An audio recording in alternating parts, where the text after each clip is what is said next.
तो दोस्त आज सुबह सुबह सबके गुड मॉर्निंग। और देख ले खरियान छोला लागलो बुझली। दू भाई लागल हो मेहनती आदमी। देख ले हमारे गांव में लगभग यह सब कुछ ज़्यादा मेहनत करे हो।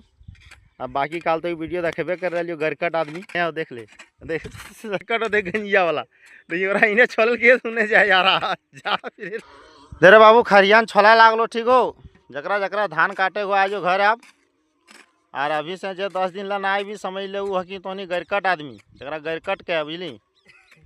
और जरा मेहनती देख मेहनती लड़का दू लागल हो ठीक हो। छोटी कुमार और बसंत कुमार। बाकी हमू जाए कुछ काम करबो। आप सुबह सुबह टाइम लो सोचलिए तो बता दियो कि अघन आ गलो धान उन पाई गलो।